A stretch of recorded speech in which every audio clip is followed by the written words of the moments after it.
Now to an ongoing investigation into stolen money that overshadowed the Bessie Smith strut in Chattanooga. Police Chief Fred Fletcher spoke to News Channel 9 just a few minutes ago about it. ALYSSA SPIRATO joins us now live from Police Services. ALYSSA.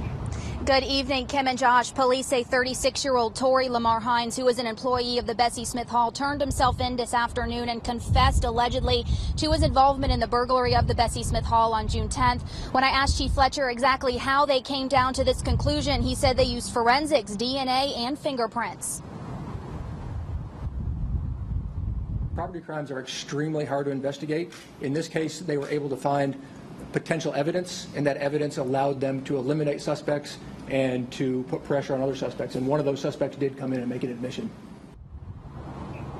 And Chief Fletcher says more than $50,000 was taken. He says when Hines turned himself in, he returned a portion of that, around $30,000. He said an investigation is continuing to find out where the rest of that money is. Meanwhile, Hines is sitting in the Hamilton County Jail on charges of burglary, theft over $50,000, and vandalism. Streaming live in Chattanooga, ALYSSA SPIRATO, News Channel 9. ALYSSA, thanks so much. Well, News Channel 9's Greg Funderburg spoke with Executive Director Rose Martin about speculations surrounding the theft earlier today before Hines turned himself in. It took a while for it to sink in. This is how Bessie Smith Cultural Center President Rose Martin describes the recent theft.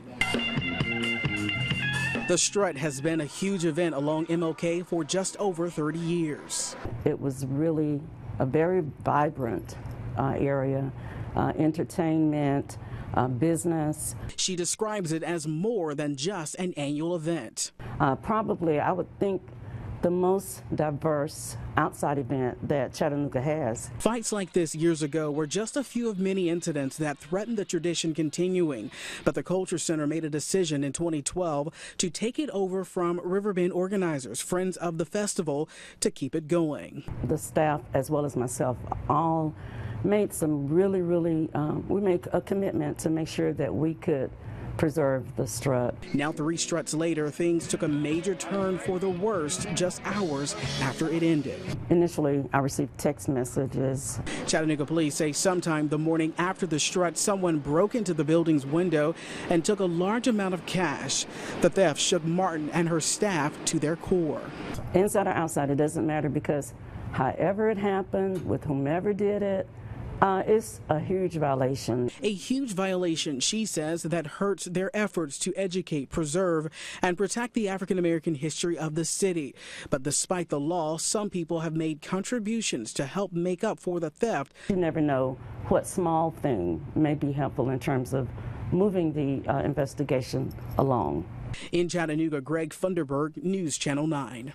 Again, Torrey Lamar Hines has turned himself in and allegedly admitted to taking the money. Police say Hines returned part of what was stolen, but some of the money had already been spent. Police Chief Fred Fletcher says his officers don't believe anyone else was involved in this crime.